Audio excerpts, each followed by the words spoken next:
Well, here's a little update on the LS400 parts. Still waiting on my rack and pinion to show up. It was supposed to show up today. But I got the ported and polished heads all ready to go. I just need to send them out to get resurfaced real quick. I'm going to do the valve lapping myself. I'm going to order up a set of 90-pound valve springs for it and install it as is, and then later on down the road I'm going to get my Kelfer cams for it. But in the meantime, this is what's going to go on. Got a new set of spark plug wires, 10 millimeter. Nice good ones, they should last longer.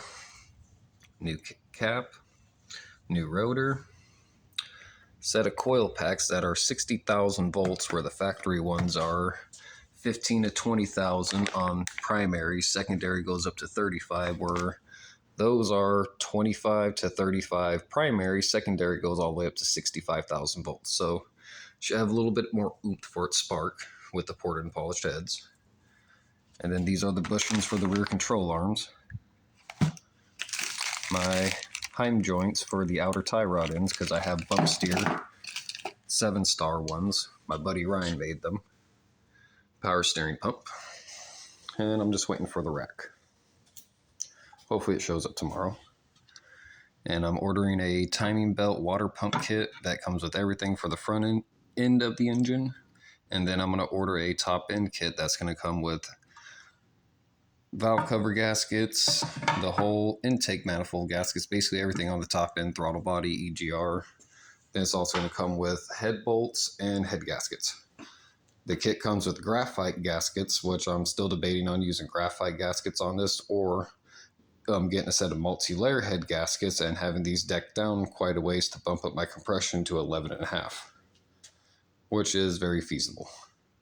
So it's just a debate on what I'm going to go route with the machining on the heads and what type of gaskets I'm going to use. And I got the rotary engine all put together. Got the aftermarket flywheel and counterweight installed. I was checking to make sure I had enough clearance with the throwout bearing, which it still will function properly. But now I just got to separate this, get everything all prepared, and get it ready to drop in there. That's a little update. Still waiting for this to drain out, and then I'm going to weld that up. All the cams, lifters, shin buckets, the whole 9 for the UZ heads. But those should flow really nicely. And along with all the ignition upgrade, and I'm going to get a set of 315cc fuel injectors for I believe it's either for the 7M Cressida. I'm not too sure if it's the turbo or the non-turbo model, but it's 315 cc's per injector, and it's about $250 for all 8. So with these ported and polished heads, the ignition setup, and a little bit bigger fuel injectors, plus I have the ability to adjust my fuel pressure because I have an adjustable fuel pressure regulator installed. Plus I have an aftermarket 255 wall bore pump, so I'm already set up on the fuel side, minus injectors.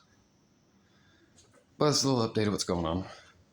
I'm going to have more videos coming out shortly, especially with the install of all this, and show you guys the easiest way to swap out your rear upper A-arm bushings. I replaced those about 2 years ago, but I put bearing grease instead of the actual silicone grease, because with polyurethane bushings, you're supposed to use silicone grease, not bearing grease. I put bearing grease. So for $65, I'm going to give them a shot again and try the actual grease that goes with it and see how long they last. But it's a little update of what's going on. If you'd like to see more, don't forget to like and subscribe. Have a good one.